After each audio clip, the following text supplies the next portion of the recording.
Voltage 2, le top de la FM. Dans le futur, les ressources naturelles ont tellement diminué que chaque naissance est contrôlée. Dans ce monde, les robots sont devenus essentiels.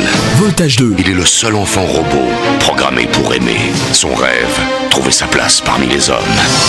Entrer dans un monde où les robots rêvent et désirent. Voltage 2. La radio de rêve. Souvenir, souvenir. Les amis, même disparus, restent vivants sur Voltage 2.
C'est les mots mais pour balancer, pour souquer.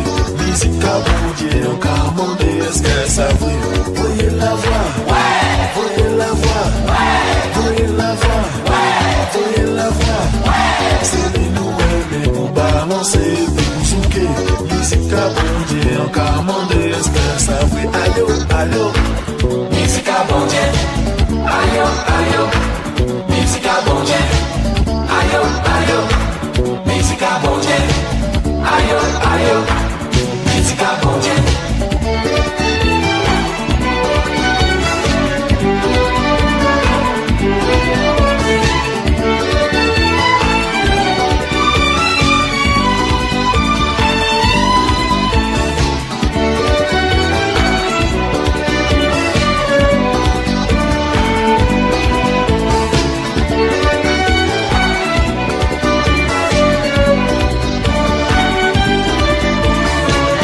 Ayo, ayo, musique à bon Dieu. Ayo, ayo, musique à bon Dieu. Ayo, ayo, musique à bon Dieu. Ayo, ayo, musique à bon Dieu.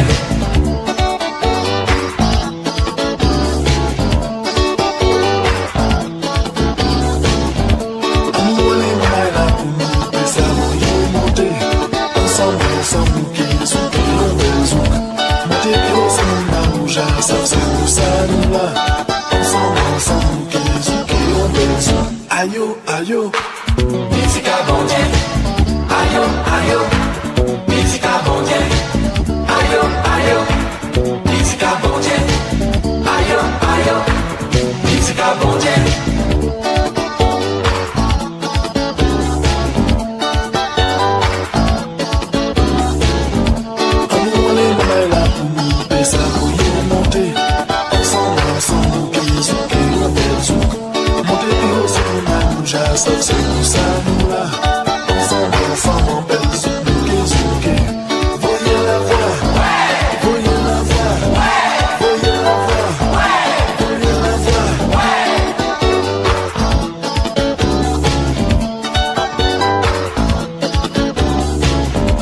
Amour les mains là pour nous, et ça voyez monter. Ensemble, ensemble, zouké, en belle soupe.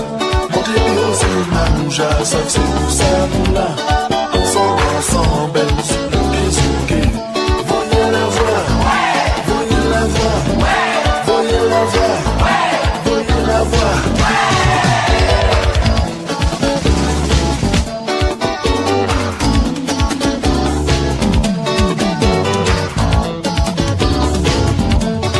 Souvenir, souvenir. Les amis, même disparus, restent vivants sur Voltage 2. Bonjour Jacob Desvarieux. Bonjour. Vous êtes chanteur, guitariste, compositeur et l'un des cofondateurs du groupe Cassave, le premier groupe français à avoir rempli le Stade de France en 2009. Cassave, c'est une usine à tubes en créole et un groupe qui a une capacité à faire danser sans pareil. Mais avant de se pencher sur votre longue et belle carrière au sein de Cassave, on va s'intéresser à votre enfance, Jacob Desvarieux. Vous êtes né à Paris en 1955. Pourquoi êtes-vous né à Paris et pas à Marseille, Dakar ou Pointe-à-Pitre ? À l'époque, je crois que ma mère était venue en France pour faire une formation pour devenir couturière. Et je suis né à ce moment-là. Alors comme elle était à Paris, je suis né à Paris. Et après Paris, vous êtes allé en Guadeloupe et en Martinique. Quels souvenirs gardez-vous de vos jeunes années aux Antilles ? J'étais tout petit, je suis parti à l'âge de 3 mois en Guadeloupe. Et à 5 ans, je suis parti en Martinique. Alors je me rappelle des vagues trucs en Guadeloupe. Des anecdotes quoi. Et puis en Martinique un peu plus parce que là j'allais à l'école, tout ça, donc c'était entre 5 ans et 10 ans, on se rappelle plus de choses. Et vous étiez à Fort-de-France ? À Fort-de-France entre autres, j'étais au Lamontin, j'étais à Jeanne d'Arc, après j'étais à Mont-Pitot, et c'est un cyclone qui nous a fait partir. C'est un cyclone qui vous a fait partir de la Martinique ? Oui. C'était quel cyclone ? Je pense que c'était Edith, mais je suis pas sûr, faudrait que je vérifie avec les dates. Ouais. Je sais que le toit de la maison était parti, enfin une grande partie du toit était parti, et du coup tous les meubles, enfin tout avait été trempé enfin. Et puis il y a eu l'occasion, alors je pense que c'était le Bumidum qui nous a fait, qui a arrangé le coup pour que ma mère puisse rentrer en France, trouver du travail, enfin tout refaire, puisque là elle avait tout perdu quoi. Ouais, c'était plus possible de rester. Non. D'où vous vient votre prénom Jacob ? De la Bible. Et c'est votre mère qui l'a choisi ? Oui, c'est-à-dire qu'elle lisait la Bible à ce moment-là. Et donc elle a choisi le prénom, je sais pas en fonction de quoi, mais je sais qu'elle m'a toujours dit que c'est parce qu'elle lisait la Bible. C'était un prophète qui lui plaisait bien ? Oui, sûrement. Ouais, c'était sympa. Elle vous a jamais expliqué vraiment précisément pourquoi ? Non, peut-être qu'elle s'est arrêtée sur ce chapitre au moment de l'accouchement, ou peut-être, je sais pas, peut-être autre chose. Elle m'a jamais dit précisément. Non. Et alors après ce fameux cyclone, vous êtes arrivé où ? À Paris ? À Paris, au Vésiné. C'était sympa à l'époque, mais je m'en rendais pas compte. Et puis, je crois que c'est peut-être 2 ans après, je suis parti au Sénégal. Et pourquoi vous êtes arrivé au Vésiné ? Parce que ma mère travaillait pour des gens qui habitaient le Vésiné. Ouais. Donc du coup, on s'est retrouvés là-bas, dans une propriété, des gens bien, quoi. On va dire ça comme ça. Et puis, du coup, je me suis retrouvé dans une école. Alors, c'était un pensionnat qui était à côté, d'ailleurs, juste à côté, un pensionnat de curé. Et puis après ça, on est parti. On est parti au Sénégal. Ouais. Et votre mère, elle était toujours couturière ? Toujours. Ouais. Alors, elle était couturière, et puis là, enfin, en l'occurrence, au Vésiné, elle faisait pas couturière, elle faisait bonne à tout faire, quoi. Et on y est resté, je me rappelle plus combien de temps, parce qu'à l'époque, c'était pas le premier de mes soucis. Et vous étiez toujours tout seul avec elle, en fait ? Oui. Vous étiez son fils unique ? C'est la première fois où on a été séparés, d'ailleurs, c'était au Vésiné, pour que je puisse aller dans le pensionnat. Et alors, votre mère, elle s'appelait comment ? Cécile Desvarieux. Ouais. Et donc après le Vésiné, c'est là que vous êtes parti au Sénégal ? Oui, parce qu'en fait, elle a toujours été intéressée par ce qui se passait en Afrique ou ce qui était supposé s'y passer, quoi. Sachant qu'à l'époque, il y avait un journal qui s'appelait Bingo, qui était le seul journal qui parlait de l'Afrique. Moi, je m'en souviens parce que j'étais petit et que je trouvais que le papier était pratiquement transparent et que on voyait des photos avec des arbres qui descendaient dans les fleuves, enfin qu'on mettait dans les fleuves pour les faire descendre, plutôt que des camions ou des trains, parce que je suppose que c'était plus pratique par le fleuve à l'époque. D'habitude on voyait ça plutôt au Canada, mais... Oui, mais c'est... Oui, aussi en Afrique. C'est pareil. Ouais. Et on voyait des photos comme ça, ça parlait de... C'était un magazine Bingo, c'est ça, qui parlait de l'Afrique ? Oui, et là-dedans, il y avait des trucs politiques, il y avait des assassinats, une certaine façon de voir l'actualité. Et ma mère est entourée de gens, justement, qui doutaient, l'image qu'on donnait de l'Afrique, bon, c'est toujours pareil, d'ailleurs, ça n'a pas beaucoup changé, mais ils étaient persuadés que c'était pas la réalité, quoi. Qu'il n'y avait pas que ça, qu'il n'y avait pas, c'était pas autant de tiers-monde que ce qu'on disait, enfin, etc. Et donc, elle voulait voir de ses yeux. Elle avait cette curiosité-là. Ouais. Et donc, vous êtes parti comme ça, du jour au lendemain, en Afrique avec votre maman, Oui. Et vous aviez 10 ans. Oui. Et là, du coup, il y est resté 2 ou 3 ans. Moi, en tant qu'enfant, c'était pas, comment dire, la différence, c'est que les gens parlaient pas la même langue. Et encore, parce que tout le monde parlait français, plus ou moins, mais disons qu'ils parlaient une langue que je connaissais pas. En dehors de ça, c'était comme les Antilles, quoi. C'est pareil. Il y avait plus de monde. Il parlait le Wolof. Et Oui. vous étiez du coup scolarisé dans un établissement francophone? Comment ça se passait? Oui, enfin, les écoles étaient francophones. Alors, j'ai eu 2 ou 3 écoles, parce qu'entre-temps, je changeais de classe. Ce qu'il y avait de différent, c'est, oui, à part la langue, c'était pareil, hein, Et puis, je crois que à cet âge-là, je me rendais pas vraiment compte de la différence entre, je sais pas moi, 300 000 habitants et 1 million d'habitants, parce qu'on les voit pas tous, donc on voit juste les gens l'environnement. Alors ça fait une différence, quand on arrive en France, qu'on est noir, enfin à cette époque-là en tout cas, quand on est noir et qu'on arrive en France, on voit beaucoup de blancs d'un coup, alors que quand on est en Guadeloupe ou en Martinique, on en voit très peu. Bon, on voit les gendarmes, les instituteurs, les trucs comme ça, les fonctionnaires, quoi. Arrivé là-bas, la majorité des gens sont des noirs, point. Quand on voit un blanc, c'est waouh. Et quand est-ce que votre mère vous a offert une guitare et pour quelle raison? C'était avant ou Oui, pendant? c'était avant. C'était avant le Sénégal, hein? Oui, c'était pendant qu'on était en France. Comme tous les gamins de mon âge, je voulais un vélo. Et elle a dit non, c'est trop dangereux. Donc tu auras une guitare, point. Même pas en se disant que je serais musicien ou quoi que ce soit. Hein. C'était pour avoir la paix, quoi. Et donc vous avez eu une guitare au Vésiné? Ouais, alors j'ai eu une guitare, je savais pas jouer, d'ailleurs ça m'intéressait même pas. J'ai appris une seule chose, qu'il y avait un manuel avec la guitare, et j'ai appris comment l'accorder. C'est tout. Et vous êtes parti avec cette guitare au Sénégal? Oui, ça faisait partie des meubles ou des choses qu'on transportait, quoi. D'ailleurs c'est resté sur un meuble pendant très très longtemps. Et vous connaissiez votre papa ou pas du tout? À cette époque-là, non. J'en ai entendu parler, oui, bien sûr, je connaissais son nom, je connaissais tout ça, mais lui, je l'avais jamais vu encore. Il est guadeloupéen? Oui, bien sûr. Ouais. Ouais. Vous l'avez connu par la suite? Oui, connu, je l'ai rencontré. Quand vous étiez beaucoup plus... Ah bah oui, âgé? j'étais carrément... La première fois que je l'ai vu, je devais avoir 18 ans. La deuxième fois, je devais avoir 25 ans. Votre maman, elle avait plus tellement envie de le... Oh, c'est beaucoup plus compliqué que ça, mais enfin... ou non, elle n'avait pas envie de le voir. Elle me l'a montré en me disant, mais justement, si jamais un jour, et elle était persuadée que ça arriverait, elle me dit, le jour où tu seras riche, peut-être que tu auras une grosse voiture et que tu vas rouler... et puis que, je sais pas, tu vas croiser ton père sans savoir que c'est lui. Mais il se trouve que ce jour-là, il pleut, il y a des flaques d'eau et tout, et toi tu vas passer, tu vas l'arroser. Donc au moins que tu saches qui c'est, quoi. Que tu l'écrases pas, on sait jamais. Oui, donc elle l'aimait pas beaucoup. Ça a été compliqué, quoi. Voilà. Ouais. Ça a été... Souvenir. Les amis, même disparus, restent vivants sur Voltage 2.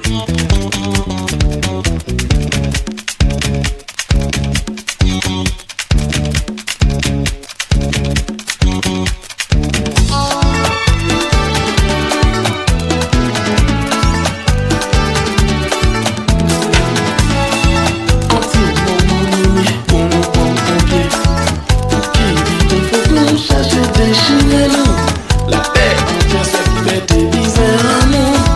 C'est quand on doit nous piser la nuit.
Et alors, au Sénégal, est-ce que vous étiez heureux dans cette ambiance complètement différente que le Vésiné? Ah oui, beaucoup plus, parce que bon, au Vésiné, il y avait rien à voir, quoi. Enfin, je dirais que ma mère travaillait, moi j'étais En pensionnat. Oui, là, en attendant la rentrée des classes, et j'étais en pensionnat, donc le pensionnat, c'est pas rigolo, quoi. Et puis en plus, on est isolé, enfin, moi, je peux pas dire que j'ai souffert du racisme, de violence ou de choses comme ça. Mais bon, étant le seul noir, ça fait un peu bizarre, quoi. Arrivé au Sénégal, bon, c'était pareil d'ailleurs, hein, bon, là-dessus, sur ce plan-là, on m'appelait le blanc. Chose que j'ai compris 20 ans après, quoi, quand je suis revenu, avec Kassav notamment. Quand je suis revenu en Afrique, quoi. C'est là que j'ai compris pourquoi on m'appelait le blanc. Alors que la plupart des gens qui m'appelaient le blanc, ils étaient moins noirs que moi. Et pourquoi ils vous appelaient le blanc? Mais parce que, moi j'arrivais là-bas, j'étais un blanc pour eux. Parce que, à part la couleur de la peau, l'éducation, les repères, en fait, tout ce que je connaissais, c'était les trucs des blancs. Parce que nous, on apprend à l'école des blancs. Quand on est aux Antilles, on apprend Vercingétorix, on apprend toutes les références qui correspondent aux Européens, plus ou moins aux Français. Donc quand on arrive à cette époque-là, par exemple, quand on arrivait en Afrique, ou même à l'instant ici,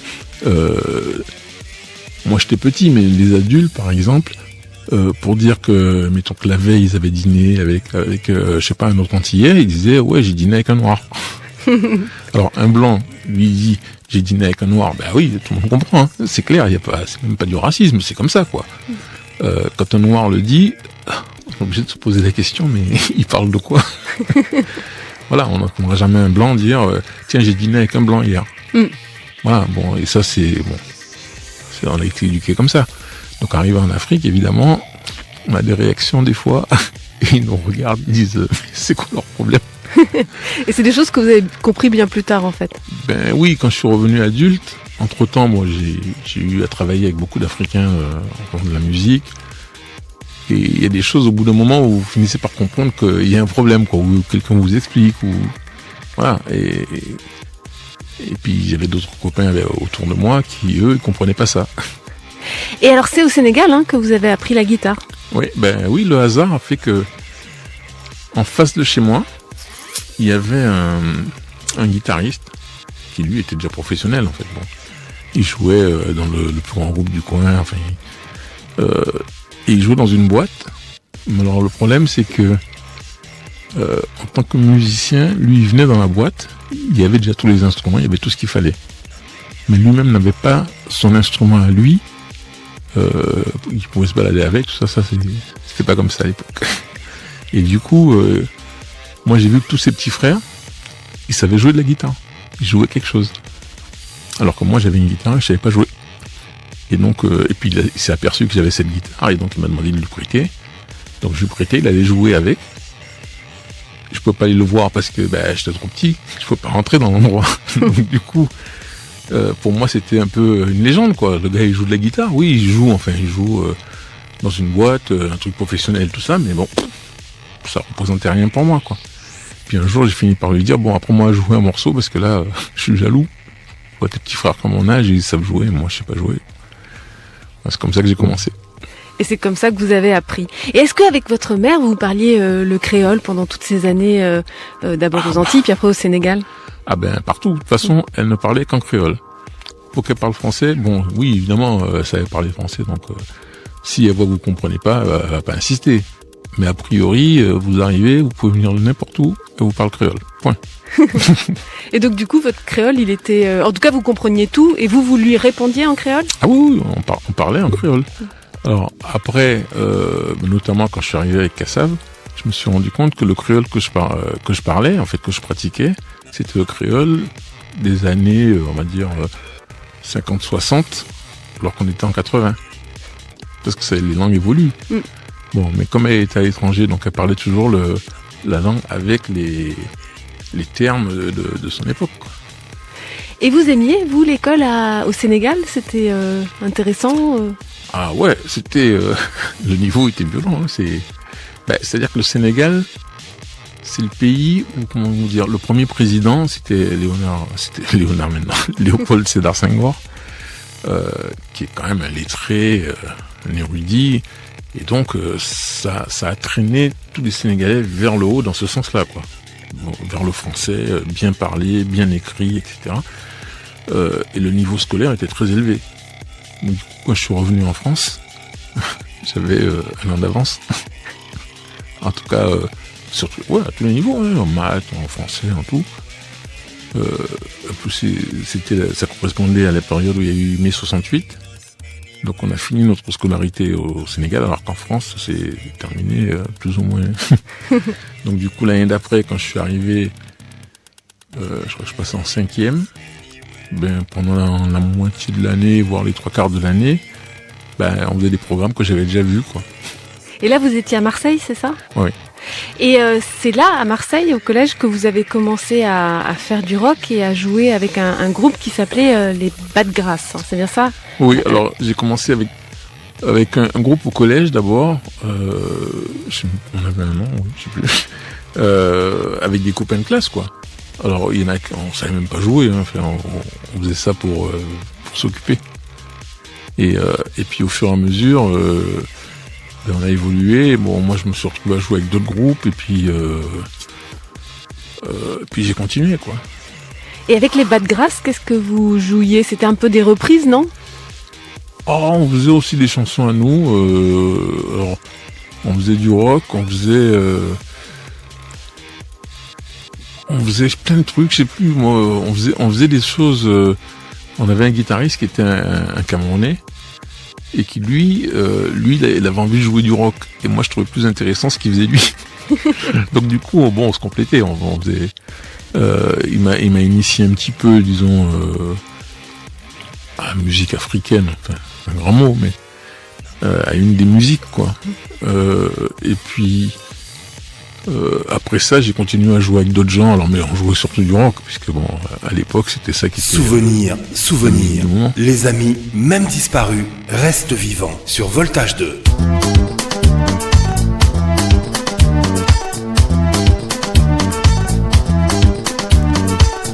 Au café de temps me tourner, et pas de sans penser là. Tout comme un café mal parce qu'un gars senti vous en dit dans moi. Encore moins.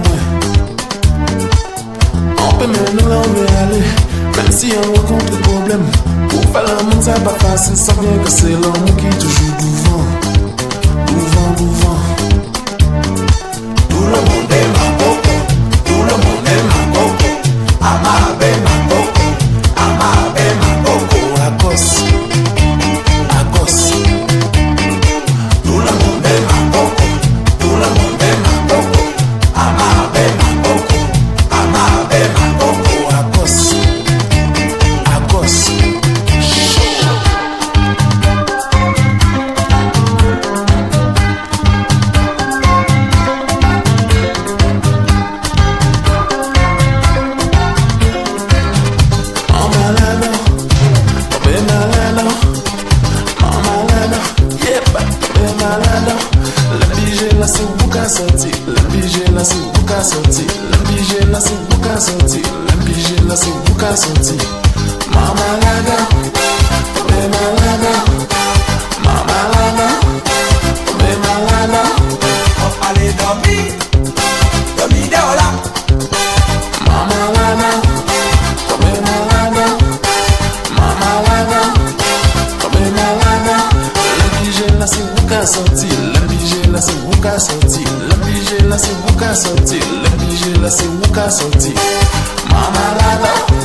Souvenir, souvenir.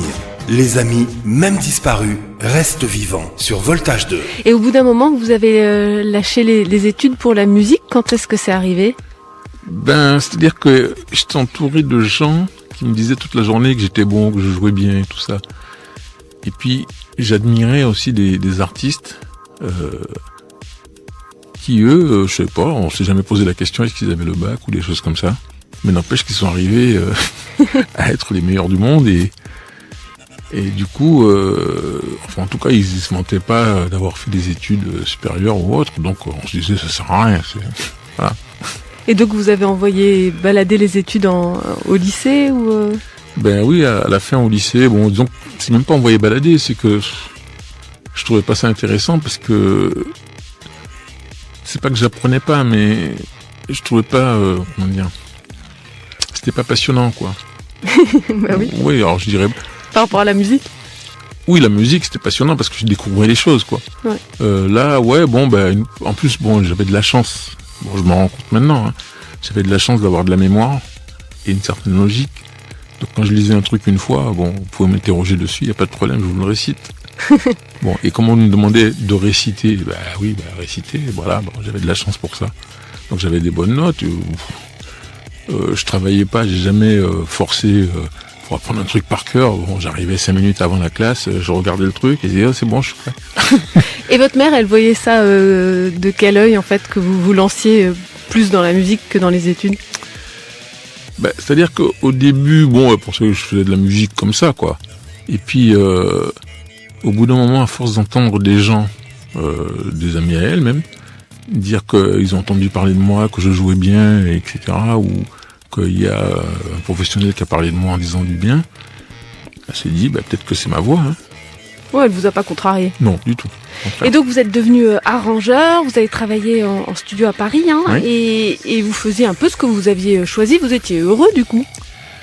Oui, parce que à ce moment-là, le problème de heureux, c'était faire ce qu'on aime, quoi. En fait, je crois que jusqu'à maintenant, c'est comme ça. C'est se lever le matin en se disant, le truc qu'on va faire, c'est un truc qui nous passionne.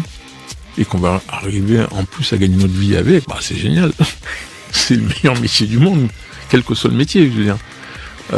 Donc à cette époque-là, je gagnais pas beaucoup d'argent, mais j'étais content, quoi. Je rencontrais des gens que je voyais à la télé, que je pensais même pas que j'aurais pu croiser leur chemin un jour. Je sais pas, je faisais de la musique, je faisais des choses intéressantes. Voilà, donc c'était surtout ça qui était important, quoi. Et vous étiez monté à Paris ?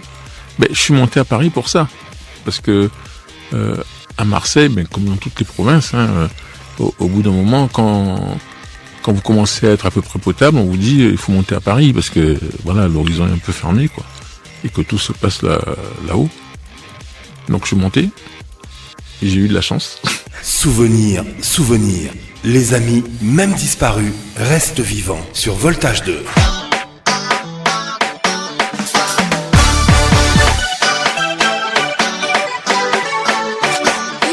Qui c'est qui est donc? Liva yo nou apon. C'est yo nou vi son son yo vin prendre coup de chami. Yo bati ba yo. Fais ta mise yo pon. Fais yo comprendre jamais je de bout de picard.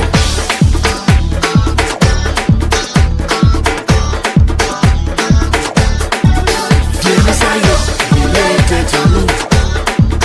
Histoire yo, pas celle qui t'en nous.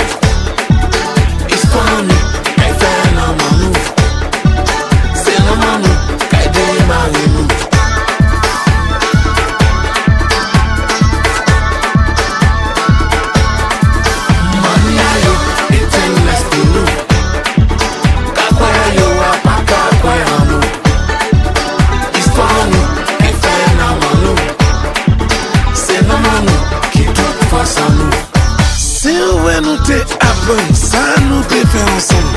Même si nous pas casser l'histoire, nous pas te perdre dans coup de chambre. Nous peut arriver plus loin. Si bagaille pas bitin, comptez l'homme. C'est toujours une qui peut laver l'autre bien. Mi en cas dit en certain nous qui veut loin si nous songeons rien. Bagaille c'est pas bitin. Why accepter? Why feel the peace? Why yeah. Why nous savons la nuit? Why c'est pas chant. Nous content.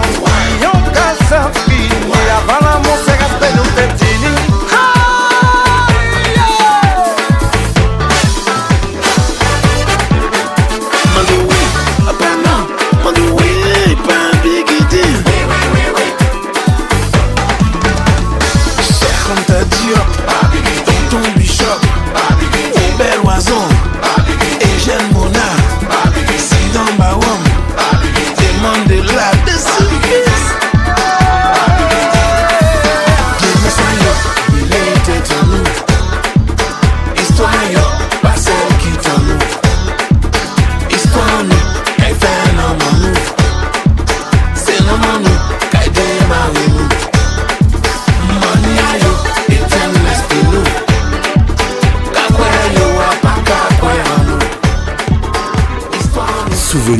Souvenir. Les amis, même disparus, restent vivants sur Voltage 2. Nous allons ensemble retourner en 1979. Vous avez 24 ans et là vous faites une rencontre décisive avec le musicien guadeloupéen Pierre-Édouard Décimus.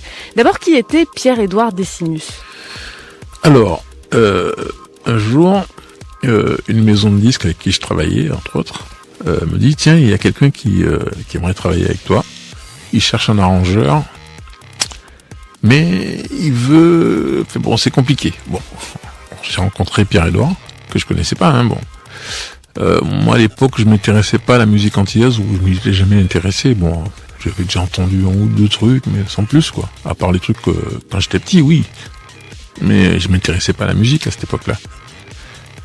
Et là, il me dit, voilà, moi, je suis musicien, je joue dans un groupe qui s'appelle les Vikings de Guadeloupe. Et là, j'ai un projet, je voudrais faire de la musique antillaise, mais je voudrais qu'elle puisse être écoutée dans le monde entier. Ah, c'est ambitieux, hein. Bah oui, là, c'était carrément mégalo, quoi. Alors à l'époque, on n'utilisait pas ces termes-là, mais c'était... J'ai dit, oui, ouais, pourquoi pas, de toute façon, tout est possible, hein. Et là, c'était à Paris, hein, c'est ça ? Oui, c'était à Paris. Et donc, il me dit, bon, ouais, il a cherché, parce qu'il joue avec un groupe où il y a, bon, pratiquement les meilleurs musiciens du coin, quoi, enfin, en Guadeloupe. Si c'est pour faire avec eux, ben, ça va faire la même chose. Or, lui, il veut faire autre chose. Bon, il veut que ça sonne autrement, voilà. Et, on a parlé pendant 1 an. Mais vous l'avez pris au sérieux quand même, hein. Ben, oui, parce que, il est sérieux. C'est-à-dire, quand il vous explique un truc, oui, vous voyez où ils vont en venir, mais, même si ça paraît, un peu comme si on vous dit, bon, voilà. Alors, on voudrait aller sur Mars pour installer une tente. Oui, ok. On va faire ça comment? Mais il a pas l'air de dire ça comme ça, quoi. Donc c'est bon, c'est une ambition, il y avait des raisons à ça. Enfin, il m'a expliqué pourquoi il en était arrivé là, etc. Et c'est pour ça qu'on a beaucoup parlé avant de faire de la musique, quoi. Et le nom du groupe Kassav, il est venu comment? Qui est-ce qui en a eu l'idée? Faut dire que les Vikings, c'était pas terrible, hein. Ben, c'est de là que c'est parti. C'est que ce groupe-là, en fait, bon, il jouait dans les hôtels, il faisait des balles, etc. Ce qu'il y avait à faire à l'époque.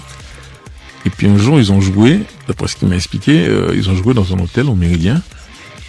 Et il y avait plein de touristes, et les touristes étaient contents, ils dansaient, machin. Et puis à un moment, quelqu'un leur a demandé, mais comment s'appelle votre groupe? Et il a répondu, les Vikings de Guadeloupe. Et évidemment, les gens se sont mis à rire. C'était des Européens. Ils se sont mis à rire, ils ont dit, les Vikings, voilà, ils sont tout noirs. Bon. Donc ça l'a vexé sur le moment, puis après il a réfléchi, il a dit, ouais, ils ont raison. Comment je vais expliquer à mes enfants, plus tard, que je jouais dans un groupe qui s'appelle les Vikings. Bon, les Vikings, dès que tu dis Vikings, on voit des blonds aux yeux bleus. Enfin bon, on imagine ça comme ça. Ouais, des cornes. Voilà. Bon, et donc, mais certainement pas noirs. Bon, jusqu'à l'époque, on pouvait pas imaginer un noir qui va dans ces pays-là, quoi. Donc, d'où ça venait? Bon, d'ailleurs, tous les groupes à l'époque s'appelaient les Aiglons, les Maxel, les ceci, les cela, ou alors des noms anglais ou des noms espagnols. Bon, voilà. Et de cette réflexion est arrivé le fait que, d'ailleurs, il est guadeloupéen, donc la musique qu'il doit faire, ça doit être la musique guadeloupéenne, dans le sens où, si c'est un Japonais qui écoute cette musique-là, il se dit, ah, ça c'est la musique qui vient de Guadeloupe, c'est pas la musique d'Espagne, ou la musique du Maroc, ou de Dieu sait où. Donc faut qu'on puisse reconnaître cette musique-là. Et le nom Kassav? Et le nom, pareil, il faut qu'il y ait un nom qui vienne de ce coin-là, quoi, qu'on sache d'où ça vient, que c'est un truc culturel, quoi. C'est pas. Et c'est votre idée ou c'est la sienne? Ah non, pas du tout. Moi là-dedans, moi, je suis arrivé en dernier, donc il avait déjà réfléchi à tout son truc, tout son concept. Ah, donc c'est Pierre-Édouard Décimus Oui. qui avait donné le nom de cette galette de manioc. Ah oui, c'est-à-dire ça a été choisi. Alors, je crois qu'il y avait lui et Freddy Marshall, enfin moi de ce qu'il m'a expliqué. Hein, ils ont réfléchi sur la question et ils se sont dit, ben tiens, ce nom-là, ça pourrait être bien. En plus, c'est pratique parce que quelle que soit la langue que vous parlez, vous pouvez pas dire Cassave autrement que Cassave. Il y a des noms où vous pouvez essayer, par exemple, pour dire les Beatles, par exemple, je me rappelle à l'époque, les Français, on avait du mal à dire les Beatles. Et on disait quelque chose, mais bon, qui était censé être ça, mais on sait pas exactement. Bon, et pareil pour tous les groupes. Là, il fallait un truc facile à prononcer et qu'on peut pas changer. C'est-à-dire, on peut pas le trafiquer, on peut pas mettre d'accent, quoi. Et le groupe, donc, il s'est constitué petit à petit. Donc, au début, avec les frères Décimus, Pierre-Édouard et Georges. Puis Cassave s'est vite agrandi. Hein. Vous avez rallié à vous des Martiniquais comme Jean-Philippe Martelly, Jocelyne Berroir, Jean-Claude Nemrod, des Guadeloupéens comme Patrick Saint-Éloi et Claude Vamur. C'était important pour vous et les frères Décimus de former un vrai collectif? Ben oui, parce que au départ, bon, ben ça a fait comme tous les groupes dans tous les coins. Hein, c'est on prend les gens du quartier, quoi. On prend les gens du coin, bon. Et puis sauf que là, nous, notre quartier, c'est un peu bizarre, quoi. Il y a la Guadeloupe et la Martinique, il y a 300 km entre les deux, mais les 300 km, c'est la mer. Donc il n'y a pas de groupe au milieu. Bon. Et on a la même histoire, on a tout pareil, sauf que il y a les 300 km, et puis bon, il se trouve que il y a une fille du coin qui est devenue impératrice. Joséphine. D'un côté, alors du coup, évidemment, je suppose que quand on devient impératrice, ben, on pense un peu à son quartier, donc ça n'a pas beaucoup changé, hein, jusqu'à aujourd'hui.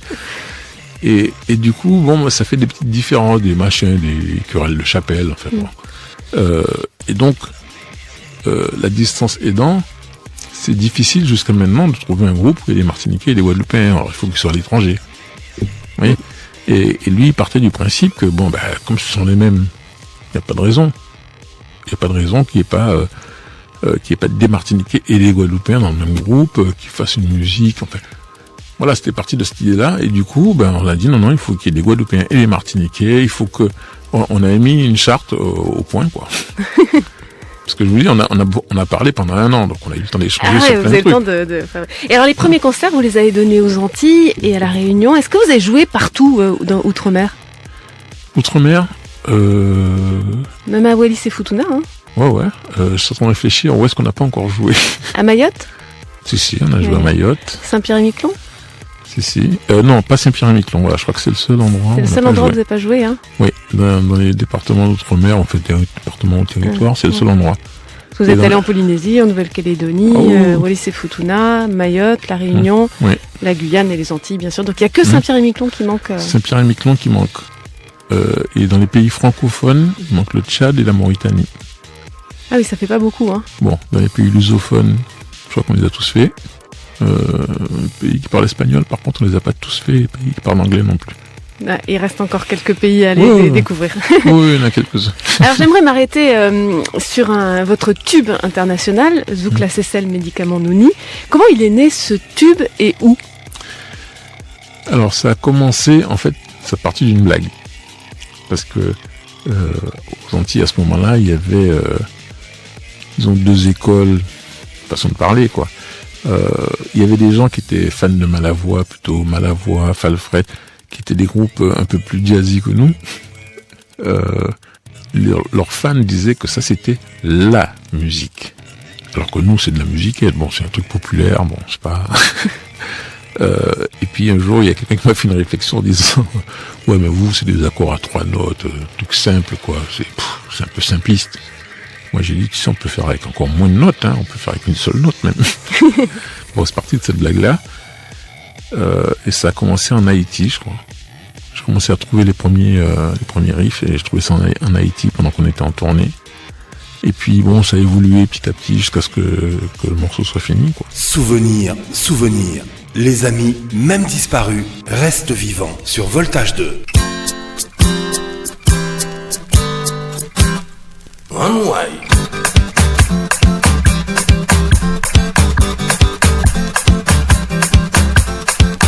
Qui j'en autres fait, pas qu'à comprendre, ça qu'à vivre comme si pas ni problème. Pour tous autres femmes, la vie, la reine, qui j'en autres fait pour payer ça, sous-placé, ça le médicament nous nie.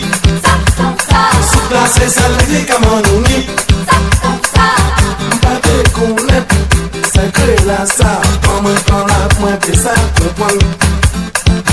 Quand moi prends la, beaucoup saisir si jamais je m'en tombé malade. Sous-placé, ça le médicament nous nie.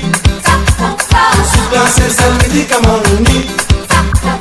Sous-placé, ça le médicament nous nie. Sous-placé, ça le médicament nous nie. Si c'est ça même, on nous oublié. On nous aille.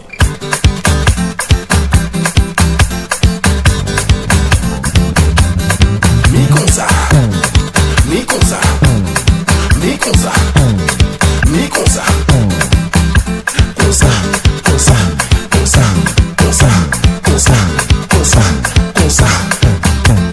Sous-placé, ça le médicament nous nie. Sous-placé, ça le médicament nous nie.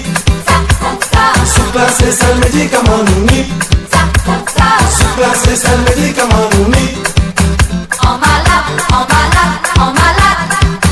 En malade, en malade, en malade. Sous-placé, ça le médicament nous nie. Sous-placé, ça le médicament nous nie. Sous-placé, ça le médicament nous nie. Sous-placé, ça le médicament nous nie. Qui j'en ai fait, pas qu'à comprendre, ça qu'à vivre comme si t'as ni problème.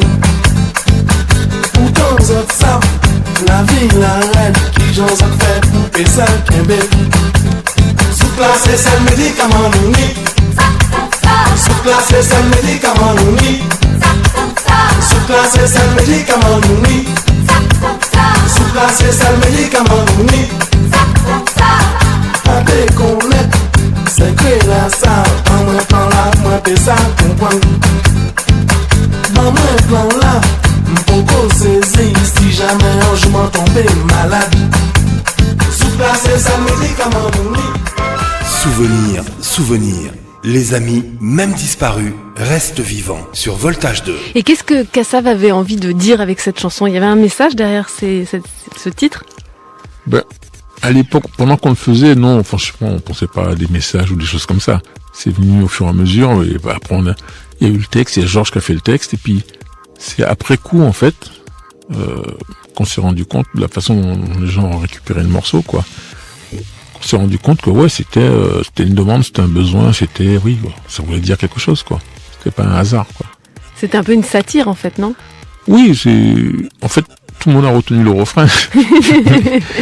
Mais en fait, je dis que je comprends pas, comment ça se fait que, nous, les Antillais, on a toujours la banane, on est toujours positif, quoi. Alors que des galères, on peut en parler, hein, on sait ce que c'est. Bon, si on part depuis, pourquoi on est aux Antilles, c'est parce qu'on est arrivé esclave, hein. On n'est pas arrivé en vacances, quoi. C'est quand même loin de l'Afrique. Et des trucs, c'est pour parler de souffrance, des choses comme ça, on peut en parler pendant des années, des siècles. Bon. Mais bon, on évite, je veux pas dire que c'est bien, mais on évite, on pense plutôt au côté positif des choses, voir on va finir par s'en sortir. De toute façon, si on a survécu à tout ça, je vois pas ce qui peut nous tuer maintenant, hein. C'est que vraiment on est increvable, quoi. Et il paraît que même Aimé Césaire, il avait repris la phrase, Zouk la c'est le médicament nous nie, dans l'un de ses discours. C'est vrai? À tel point c'est important. J'ai entendu parler de ça. Bon, moi ce que j'ai retenu, c'est que Aimé Césaire, j'en ai beaucoup entendu parler, notamment quand on est en Afrique, parce que ça représente vraiment quelque chose. Lui représentait vraiment quelque chose. Lui, Senghor, et tous ceux qui ont défendu la négritude et qui ont fait évoluer les choses. Alors aujourd'hui, évidemment, les plus jeunes écrivains disent oui, mais bon, évidemment, mais eux, ils n'étaient pas encore nés. Voilà, et il fallait bien que quelqu'un lance la machine pour qu'elle arrive à ce que c'est aujourd'hui, à ce que des jeunes écrivains puissent parler d'une autre voix. Bon, et je sais qu'en Afrique, Aimé Césaire, c'est un nom qui est très respecté. Et un jour, quelqu'un m'a dit, vous savez, le lien qu'on a nous, l'Afrique, avec les Antilles, ça tient en 2 personnes. Aimé Césaire, Kassav. Ah, c'est génial. Ah bah oui, là, je trouve ça... C'est de la gloire. Et alors cette chanson, hein, je reviens à Zouk la Cécelle Médicament Nouni, elle a donc donné son nom à la musique, hein, le Zouk, et elle est sortie en 1984. Alors en 1985, vous avez fait votre premier zénith à Paris, sans promo, et c'était rempli, 80 000 personnes. Et à partir de 1985, vous êtes parti en tournée en Afrique. Et là, c'était vraiment la folie. À Luanda, en Angola, en pleine guerre civile, vous avez chanté devant 90 000 personnes. Vous attendiez un tel succès au début en Afrique ? Du tout. Essayez d'imaginer la Guadeloupe ou la Martinique à l'époque, c'était quoi, 400 000 habitants dans chaque île. Bon, la première tournée qu'on a fait en Afrique, on nous a invités à venir en Côte d'Ivoire. Alors bon, oui, sur le papier, comme ça en théorie, oui, l'Afrique, oui, on entend parler, mais bon, on est arrivé à Abidjan. Abidjan, alors je peux pas vous dire combien de personnes il y a, combien d'habitants il y a dans Abidjan, mais je sais qu'il y avait un quartier qui s'appelle Yopougon. C'est un quartier d'Abidjan où il y avait d'ailleurs, il y a une super BD, Aya de Yopougon, ouais. Par exemple. Eh ben, dans ce quartier-là, il y avait 1 million d'habitants à l'époque. Imaginez que nous, l'île entière, c'est 400 000 personnes. Vous voyez? Bon, et la ville où il y a Yopougon, donc à Abidjan. C'est énorme. Bon, je pense que oui, c'est énorme. De toute façon, par rapport à la Guadeloupe, c'est non seulement en surface, mais en nombre d'habitants. Et nous, on se retrouve à être star dans cette ville-là. Truc incroyable, quoi. Donc on n'arrive même pas à réaliser, on a été, oui, on a joué, oui, on est content, mais on n'arrive pas à réaliser la disproportion, quoi. Vous voyez, c'est l'Angleterre qui se retrouve maître du monde, quoi. Alors qu'on voyait la taille de l'Angleterre par rapport à l'Empire britannique, on dit, ouais, mais comment ils ont fait? Ben non, on s'est retrouvé dans cette position-là, mais avec de la musique, bon, c'était cool, hein, bon. Et franchement, on pensait pas qu'on aurait autant de succès. Souvenir. Les amis, même disparus, restent vivants sur Voltage 2. Nous étions au début des années 90. Nous venions d'arriver à la télévision ivoirienne comme journalistes. À cette époque, le groupe Kassav faisait, ainsi qu'on a coutume de le dire, un véritable tabac sur les scènes internationales. Le groupe foulait le sol ivoirien pour la 2e fois. En quête de scoop pour le journal télévisé, nous n'avons pas voulu laisser passer cette opportunité. Nous nous sommes rendus à l'hôtel où les membres du groupe devaient être logés. Nous les avons rejoints quelques minutes après leur arrivée. Nous nous sommes dirigés vers le leader du groupe, Jacob Desvarieux, après avoir décliné notre identité. Nous lui avons fait part de notre désir de faire une interview. Jacob a décidé que Jocelyne Berrois réponde à mes questions pour le journal qui devait avoir lieu dans quelques 4 heures. Après cet entretien avec Jocelyne, j'ai émis le vœu de réunir tout le groupe dans les jardins de l'hôtel et donner la parole à 3 ou 4 des membres. Tous ou presque estimaient être fatigués et voulaient se reposer avant le concert. Devant mon insistance, Jacob, en bon chef, a lancé, je cite, « Les gars, faisons-lui plaisir, il fait son travail. » Fin de citation. C'est ainsi que cette autre interview a pu avoir lieu dans les jardins de l'hôtel. Jacob était plein de qualités humaines intrinsèques, humble, affable, simple, compréhensif, beaucoup d'empathie. Sa voix n'était certes pas celle d'un rossignol, mais elle avait du coffre, un timbre particulier. Une voix chaude, rock, mais quelle classe! Elle savait communier et communiquer des émotions fortes. Imagine, je suis ouvert. Il n'est jamais venu sa partie. Imagine, Koutikala. Les people au matin, ils cassent son nez.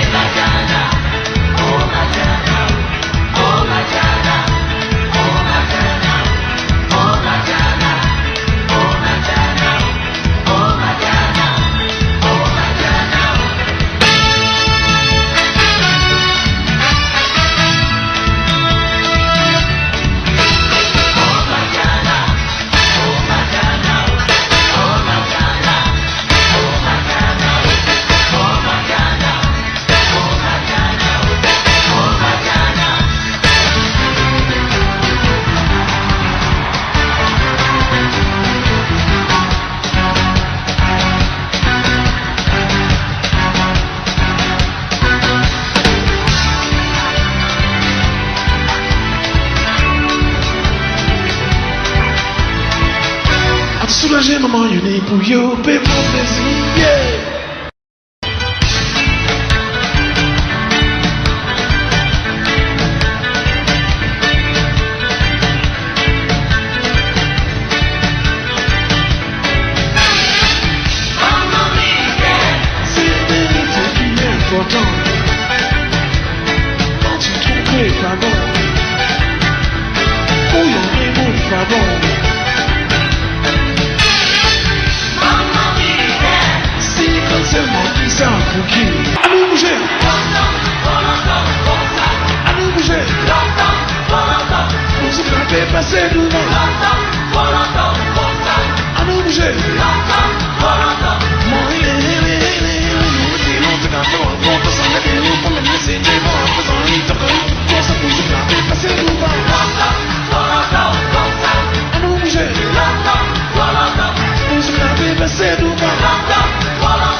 Kassav, c'est de nombreux titres qui ont bercé notre adolescence, égayé nos soirées. Ils sont nombreux ceux qui se souviennent, avec beaucoup de bonheur, des hits qu'on fredonnait ici et là, les partenaires rivalisants de prouesse. On peut pas qu'aimer encore, je l'ai pour nous parler parce qu'il faut nous parler.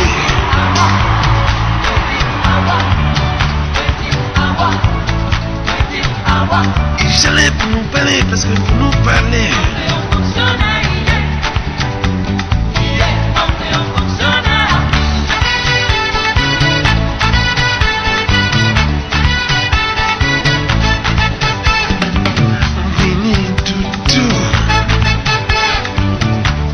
Ensemble, musique et nous, c'est ça tout seul qui peut barrer.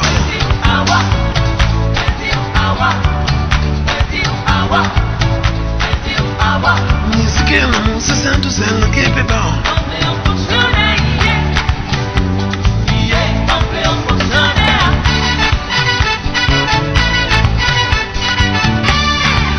Comme cofondateur du groupe Kassav s'en va, laissant derrière lui des amis de longue date, dont Jocelyne Birois. Jocelyne, vous avez la lourde tâche de maintenir la flamme allumée il y a plusieurs décennies. Faites comme s'il était toujours là et donnez le meilleur de vous-même. Salut l'artiste. Adieu, Jacques.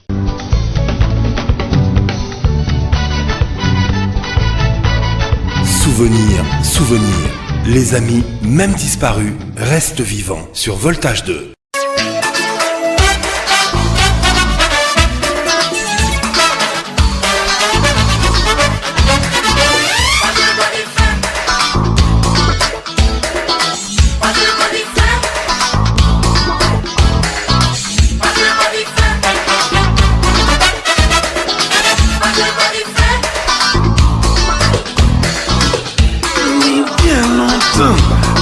Toujours savais, faut pas rester trop près. La qui chalet, ou la qu'attendait, non pas qu'à comprendre.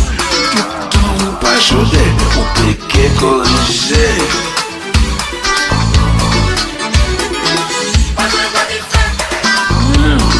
Pas manier. Oui, ça c'est pas un pour respecter.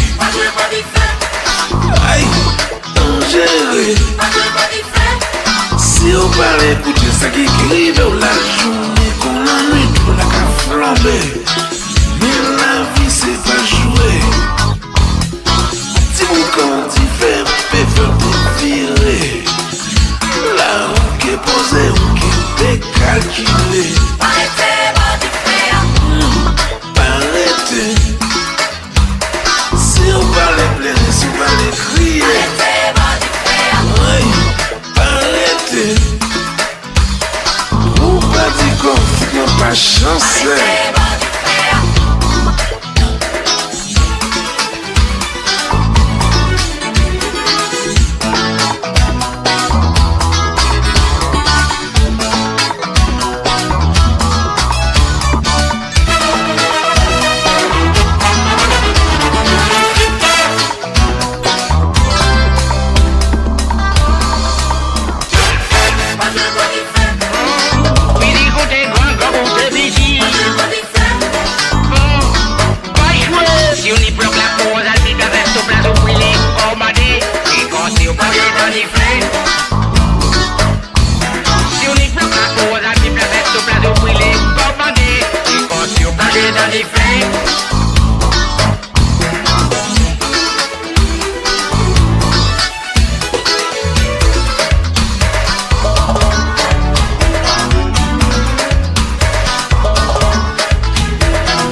Contact 678 139 019 ou 698 493 406. Depuis l'étranger, faire précéder du 237. Voltage 2. Voltage 2 Abidjan, plus 225 797 892 27 ou 225 661 920 48. Voltage 2, le top de la FM. Disponible sur www.voltage2.net et aussi sur www.voltage2.info. Voltage 2. Écoutez Voltage 2 sur toute la planète en streaming et à Abidjan et toute la Côte d'Ivoire en téléchargeant gratuitement l'application Voltage 2 sur tous vos portables, tablettes, laptops et ordinateurs. Voltage 2, enfin une radio qui fait de la radio.